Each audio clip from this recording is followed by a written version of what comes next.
Was it threefold check stalemate or? No. It was a draw in the middle game. They accepted it because Anand knew that if he draws, then I think he's just winning the tournament. And he was playing against Caruana, top whatever world top 4 player, right? I mean, so he accepted a draw. He did not push too much. Okay, let us get going. So what we are going to look at is the slightly more in depth in terms of the chess strategy while beginning the game, right, in the opening phase. And we have already looked at opening basic advice of chess openings, what to do, how to open, what pieces, right? Open with your central pawns, make 1 or 2 pawn moves, get the knight to their natural squares, then develop the bishops, then castle, and then get the queen and get all the rooks to the central file, etc. We had seen it, right? Now we'll see it in slightly more detail and what happens if you do not sometimes follow the things. And normally what happens in things that because white is starting the game, he has a slight advantage because he gets the first move. It is like serving in tennis, right, or in badminton, because whoever is putting the serve, right, he gets to decide how he will put it, and hence the other person has to respond. So that way there is a slight advantage. Doesn't mean that he's always going to win, but in general he's going to have a slight more advantage. So black has to be trying to equalize, and black has to be careful. He should not get carried away. If he starts attacking, he can attack only if white has made some mistakes. Otherwise black will be, it might happen that if black tries to attack when he's actually behind, then it may rebound on him, boomerang on him, right? So we'll see both examples. We will see it. Okay, we will let us see this example quickly. So what to do and what not to do. E4, E5, good moves, perfectly good moves. NF3, D6. This is a Philidor's defense, perfectly okay defense. It is not very popular now, but it is okay, right? And bishop C4. Now here there are moves which are knight C6, C6. These moves are more common here, and they are they are better played. And but here black plays knight F6, which is slightly uncommon. Okay, knight to D7 is also okay. Knight to D7 is also okay. Knight C6 is also okay. Just pawn C6 is also okay. Bishop to E7 is also okay. But why does knight F6 is not considered that great? Because it allows, you see here, it allows white to commence an attack and get into an advantageous position, right? Knight to G5, now you are immediately threatening knight on F7, right? Which earlier your knight could not have come here because the queen was guarding the square, but now you have taken off the guard. And now I think black is forced to play bishop E7 or E5. No, not bishop E7. Bishop E6 he will have to play, but he will end up losing a pawn. Sorry, E6. E6, right? So, but instead of that, but that is at least that is okay. But black further aggravates it by playing knight to G4. Okay, he says, I'm also going to attack. Okay, now what do you do? Right? So this actually is the thing. Instead, what black should have done is we should have played D5, blocked the pawn, right? And then E takes D5. And then now at this point, the best way for black was to continue bishop to D6. Now that pawn blockaded it with the bishop, and now, so white's bishop is now deactivated. And now you get to castle. Now you have sacrificed a pawn, but you may regain it after a few moves. And there is no attack now, right? And in fact, now you have, white has got pawn, but white's knight will have to come back. So he will lose time, and black is got nicely developed, right? You should not be taking the pawn here because the queen F3 will come, right? This is like the fried liver attack. So you should not take the pawn, but instead, after taking the pawn, bishop to D6. This is a very good way of playing. This is what black should have done. But he played knight to G4 and now allowed white. See, earlier he was simply threatening, but now white gets a full thing. So knight takes F7 now. Okay, now queen and rook are attacked. So queen comes to F6. And black is saying that, oh, you are attacking me, I am also attacking you, because now black is threatening a checkmate on F2. But in such cases, unless, yeah. Castle.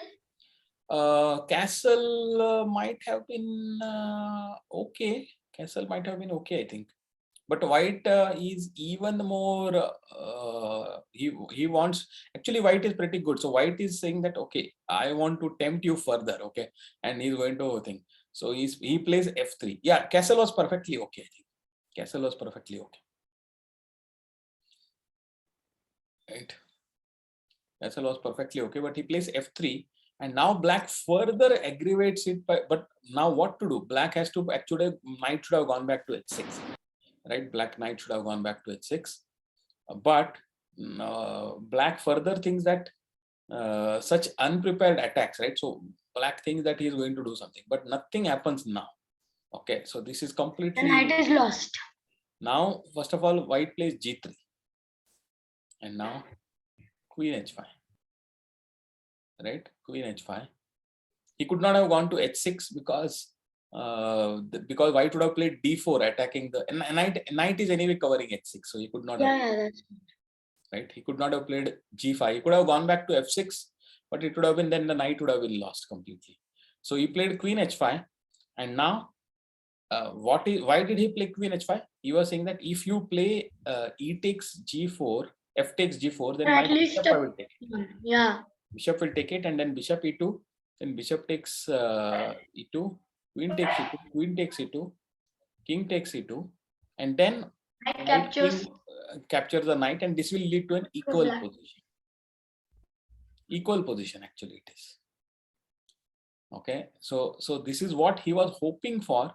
Okay, and that is why he played queen h5. But there are so many possibilities once especially your knight has reached the other side, f7, etc. Right? See how many possibilities are there. Now white goes and picks up the thing. White does not pick up this knight, he picks up the rook. Now what to do?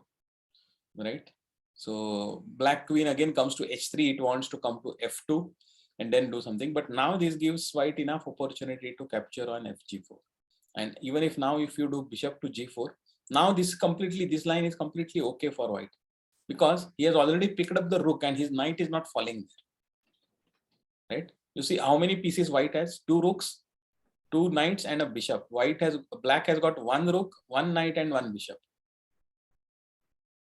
So white is already 1 rook and 1 knight up, right? So that's it, and now it is over. He's losing even more. Black is now losing even more.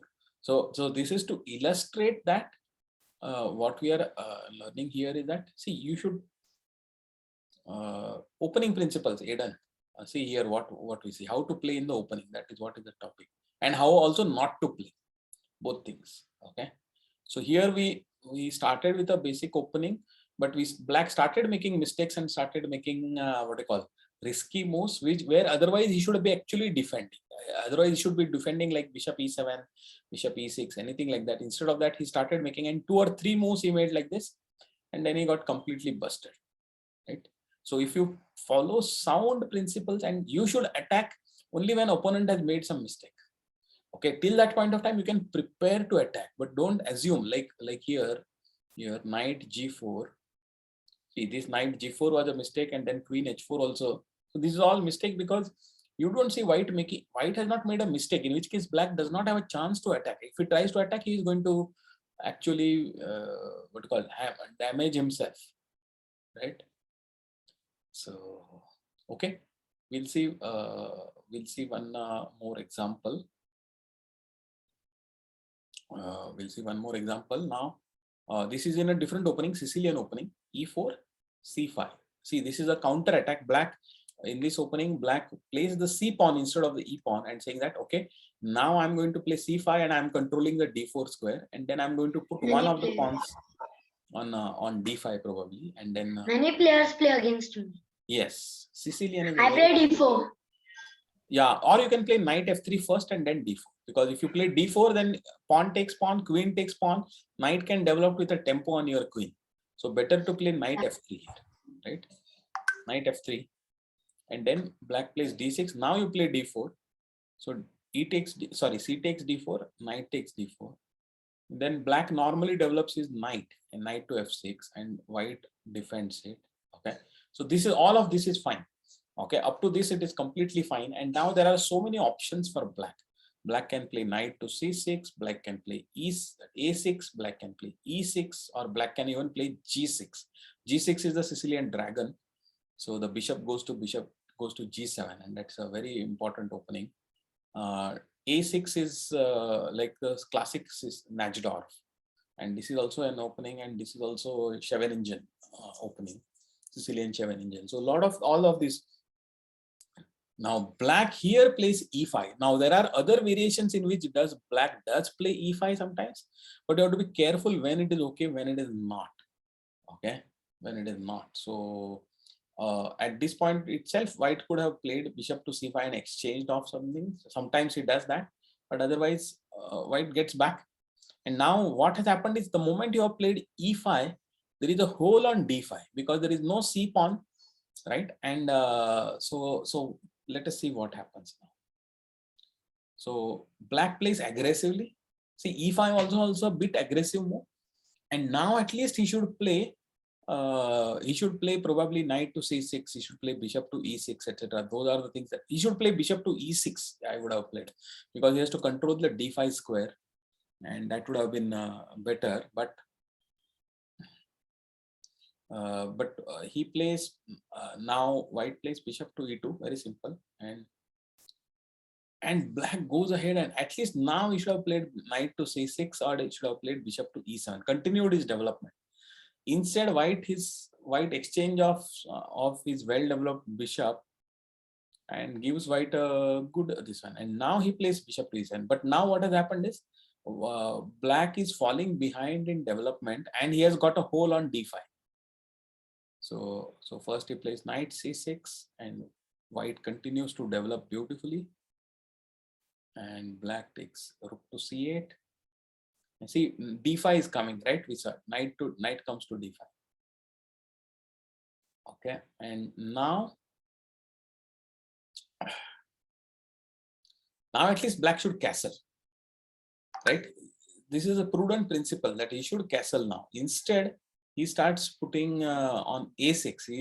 He continues to play on a6, and now immediately, actually, white a6 is such a weak move that white can actually immediately win in the sense that it is so what do you call? See, what is the a6 creates a weakness on b6. The bishop can go here. Right? Bishop can go here, and now queen has to move, and then knight takes f6 check. And if bishop takes f6, then simple bishop to g4. Now you are picking up the rook for free,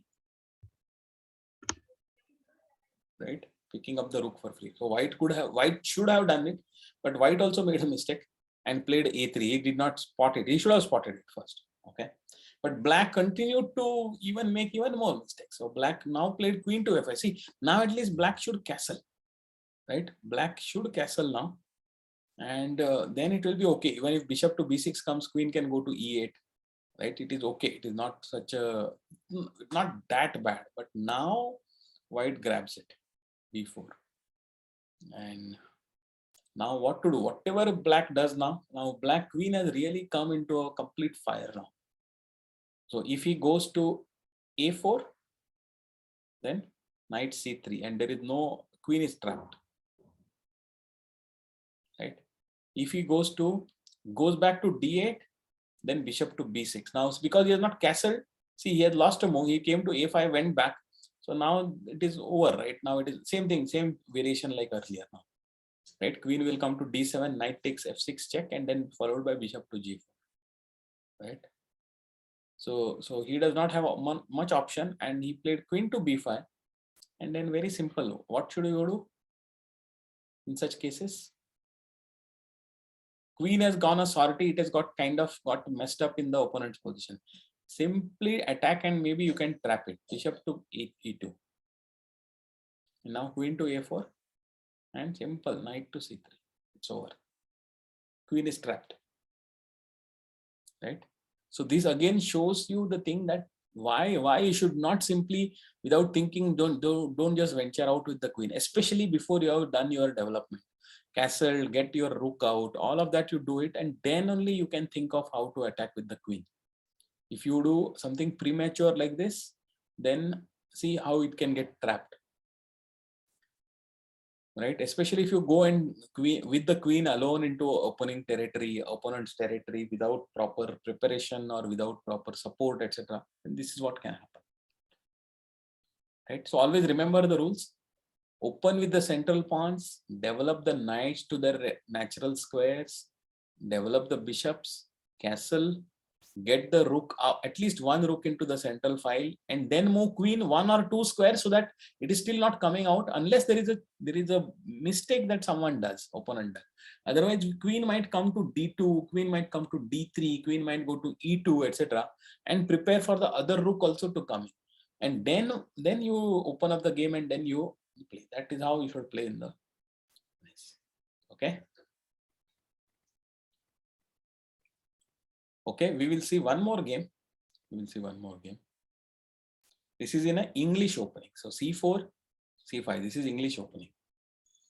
Okay, knight c3, g6. So far so good. White is playing a normal English opening.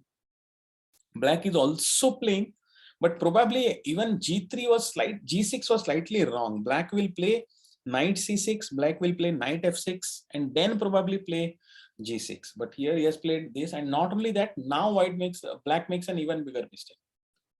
So black simply wanders and just plays a random move, right? Black could have played knight c6, perfectly good move. Bishop to g7, it is good move because you have already put the pawn on g6. Ideally, knight f6 you should have played first, even before g6. But now also, okay, yeah. What is the use of a5? There is no use. That's what. Sometimes people just make a move, right? I think even today I was seeing in some tournament or something, people were just putting some random this one moves. But he could develop anything, right? Yeah, he should develop. But how do you take advantage of this? Right? Sometimes that advantage taking is not that easy. So white plays e4 and black plays e6. Now, see, e6 is creating all holes on the dark square. Can you see? Because you have already moved the pawn to c5, and now if you play e6, it is e6 you should not play. You can play d6 and it is okay. You should play bishop to g7, it is controlling the dark square. But by playing e6 now, you are creating all holes. Now the d6 is a hole, f6 will become a hole, right? So black should have played either knight c6 or bishop to g7 or d6 should have played even now. Okay. So now you could not have played knight f6 because already e4 has come. E4 pawn will push back the knight. So knight f6 you could not play. Everything else you could have played. But black played e6, and now white says, okay, I am going to now open up the game because now I am ahead in development and black has made mistakes. So at least now black still can do c takes d4, but instead now black plays bishop to g7. So white plays simple, standard, common sense moves for development. He could have also taken the pawn, but he first does this. And c takes d4, bishop takes d4. Okay, now at least black should play knight f6. Okay, black should play knight f6. But even then, white would be better. Knight f6. White will play bishop to c5. See here, and it is preventing the black king from castling. And you cannot play d6 also because d6 is weak now, because d6 will fall. So it already is giving us tremendous advantage. But at least he should have still played knight f6 and still it would be okay. But instead, he went to liquidate. And white queen has taken it. And now also he could have taken knight f6 and white would have played e5. And it would be white, and after the knight moves, the white c3 knight would have come to e4, right? And it's a very strong way. So anyway, black is now under tremendous pressure, no matter what he does. But black played f6, okay, and this is where white also makes a mistake. He played knight to g5, okay. And what he was saying is that if f takes the knight, if pawn takes the knight, then I'm going to take the rook on h8. Okay. If the idea f g7, queen h8. Okay, but actually black should have played knight to what, instead of knight to g5, knight to b5 was a better move.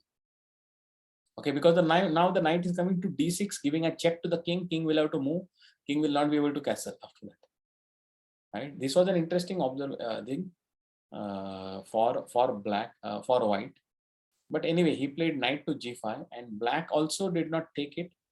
Black could have now played knight c6, not taking the pawn, but at least developing and attacking the queen.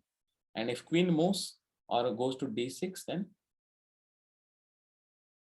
now you take the knight. See that is why you should not have gone the knight to g5, because now white is losing the knight.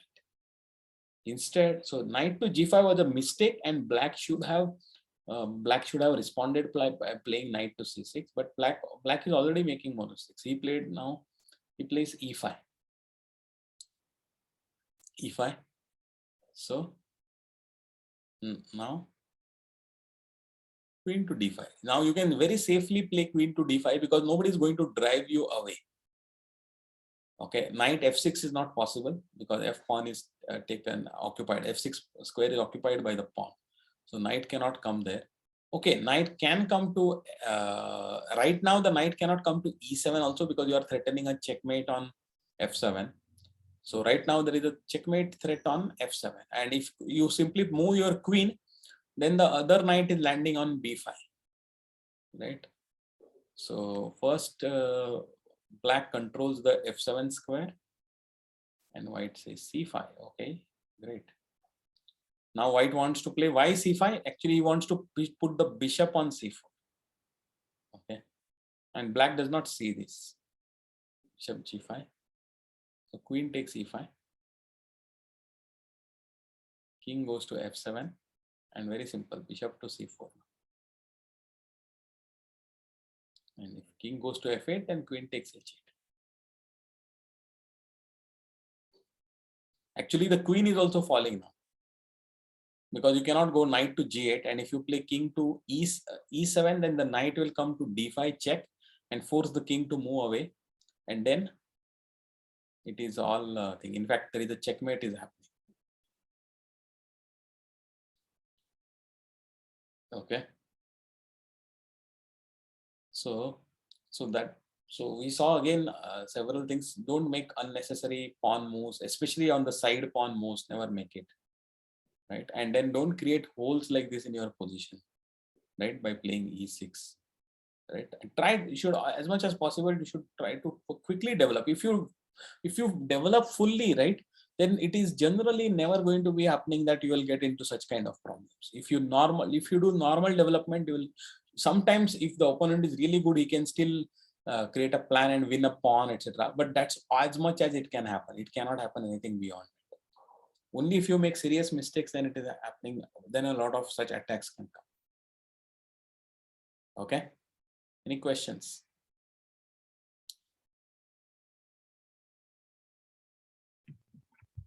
No, sir.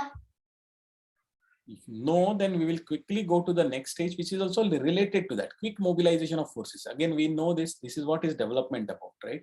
But in the beginning of the game, what is important is you quickly able to develop and get all your forces to attack, especially towards the center, and then because from center you can go everywhere. So we'll also see a couple of examples, right? What happens, how this can be utilized. So let us quickly look e4, e5, nf3, and now black is playing a very risky opening here called Latvian Gambit. It's a gambit opening. It's like e4, e5, f4 is king's gambit from white side. It's black is playing such a gambit, and I play in this h4, knight f4. Knight? Knight f4. No, sir, not in this. Knight takes e5. Further. Knight takes e5. Okay, Sir? black has playing this Latvian Gambit. Okay, and e takes f5 is actually slightly wrong. Okay, you should play knight takes e5. Central pawn you should capture, or you can even go for bishop development, and it is okay. Okay, so this is still okay, but e takes f5 is slightly wrong, because now what can happen is black can push the pawn to e4 and then play knight f6, right? Which is what black should do, but black is not even doing that. Black is playing knight c6, so bishop b5, because indirectly threatening the e5 pawn, and black plays bishop c5. Now this is a serious mistake. He should have played d5, and if I mean d5 would also be a mistake, but he should probably play bishop to b5. He should probably play d6 now. D6 now he should play, so that he's controlling the e5 pawn and also opening the bishop against the f5 pawn. That is what should have happened. But he played bishop c5. Now white makes some mistakes. Bishop takes c6. Is not necessary. Not necessary right now. You are already one pawn up, and I think you should complete your development, or you should bring your other knight, or you should play d3 also, which is also quite okay. Okay, but white also makes a mistake. So I think we are going to look at both sides what happens. So d takes c6, definitely. I think knight takes e5. White is interested in that second pawn, and now black develops his bishop. See, black is now starting to get ahead in development. So queen f5. White could have still better castled now, right now, instead of thing, but now in neglecting castling, white is going into a queen sortie. So g6. Now knight takes g6. White thinks that all is having such a this one. White thinks that oh, wow, if black takes it with the bishop, then I will pick up his bishop on c5. That is what is the thing, right? See, bishop takes g6, queen takes c5, and then white is so much ahead, right? But right now the position is such that black takes h takes g6 and allows white to capture the rook. Why does he do that? Because white has neglected his development, and his king is alone. White's king is standing alone. He is not yet castled, and there is nobody around him to defend. And black knows that white cannot, his queen cannot come to the defense. So how he uses it, let us see. Queen to e7 check. Queen to e7 check. Now what do you do? Right? What do you do now? You remove the king anyway. Move the king, correct. He moves the king to not d1, sir. He could have moved to f1 also, but similar thing will happen. Okay, not too many different. Bishop takes f. Now what is the threat now? Bishop queen to g4 is checkmate. e1. Sorry, not queen e1. Bishop g4. Bishop g4 is checkmate, right? So that is the threat.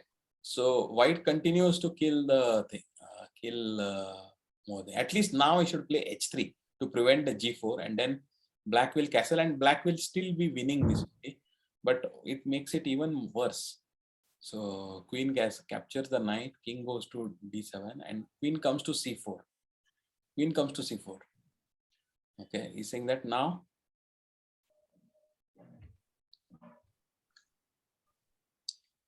rook to e8.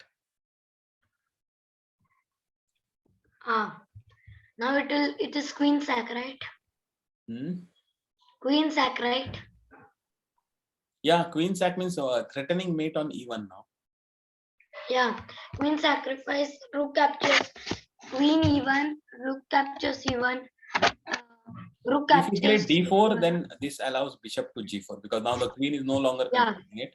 King d2, queen d3 checkmate. Okay.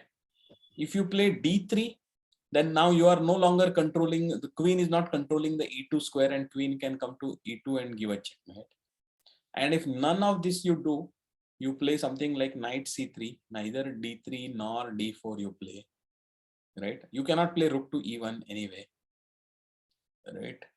So if this is what happens, something similar, then queen takes e1. Sorry, queen to e1. This is anyway the standard threat. So there is actually now, after rook to e8, mate cannot be prevented now.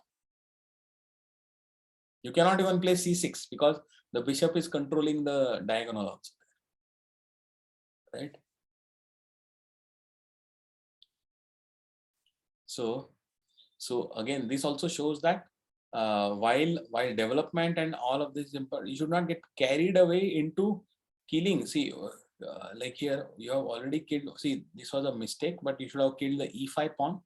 But after this bishop c6 again was a small mistake. You should not have done it. And later on, and this was a big mistake. Queen h5 was a big mistake. You should have at least castled now. Now at least if you have castled, it is still okay. So if you neglect castling, you just go on winning some material in the beginning. First, you have to put your king to safety. That's why those principles are there, right? Okay, we will quickly see one more example before we do that. I think this we had seen this earlier in level 3. Level 3. Very quickly, I will go through. But e4, e5, nf3, nc6, d4, ed4, nd4. Queen h5. Queen got trapped. Black's queen got trapped here. See, knight f6 when you play. Now the queen's own black's queen has come here and it does not have any place to go. Yeah, we had seen this. We had seen this thing in level. Yeah, I think 3. you showed. I showed, yeah. L2 or L3. I think L3. Yeah, L3 I think it was. Okay. So then we will go to this also. I had shown it very quickly. I had shown it. I remember it was there in the handout on development. You remember the 3 dimensions I had said, force, space, and time. So time was this one, development advantage. So I had shown this game also. Yeah. Even this game I had shown. Fink Alekhain also had shown. So I will not show it again. You have it in the handout. Let us look at one more quick game before we go. e4, e5, nf3, nc6. And now white plays knight c3. It's a quiet opening. It's a perfectly okay way to play, but it is a 4 knights opening.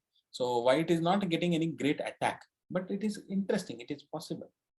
Bishop to b5, indirectly threatening the pawn on e5, and knight comes to d4.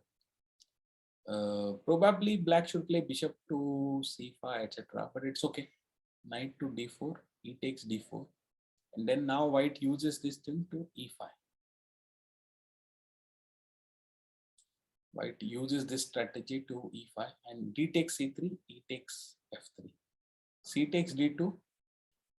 See, such pawn wings you have to calculate it properly. Okay, now it looks like probably better was queen to f6 and then d takes c3 and queen comes to e5 check. Bishop will have to go back to e2, right? Or queen can come to e2 and exchange of the queens. Both things are possible. It would be leading to equality, but c takes d2 check, and what black is thinking that bishop takes d2, I am 1 pawn up now, right? Black has got 7 pawns, white has got 6 pawns, right? But which in general it would have been okay, but queen has come out and it is prone to attack, and white is getting free development with attack. So now what do? Queen goes to g5 and white castles. Okay, white castles. Now at least queen g5 means actually black is now getting tempted to kill. Actually he should play bishop to e7 and prepare for castling. That is what he should do, but instead he goes ahead and kills the bishop because he thinks that okay, I've got it free no matter what. But nothing is free. Now rook to e1. Rook to e1. Now see, you could not have played bishop to e7 because bishop to e7, if you block, then queen to g4. Now you are threatening g7, and if rook goes to h8, then queen to now queen is threatening on e7 also checkmate, and the pawn on h7 is also falling. After that the rook will have to move. If rook moves, then queen will take the pawn on g2 also and continue the attack, right? g7, sorry. So all of these things, that's why black king goes to d8 and queen goes to f3. See, white is continuing to make strong threats against. Now there is a threat against the f7 pawn, right? And white queen is threatening to take it and then checkmate on e8. So black advances this pawn, but more and more mistakes only it leads to. Bishop takes f6, g takes f6, Queen takes f6. Everything is forced now, and there is a checkmate.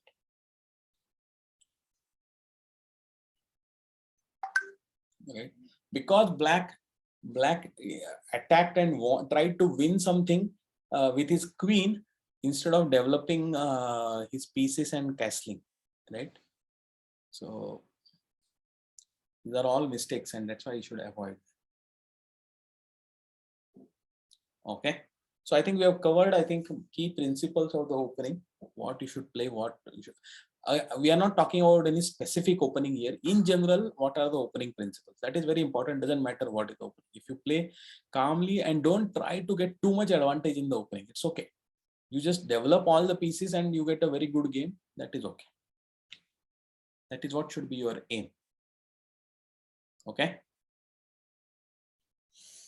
All right. So I think with that we are covered our session for today, and we will meet next week. We will go into next things: fighting for the center, harmonious pawn structure. These also we will see. Okay. All right. Okay. So then I'm stopping the recording, and that is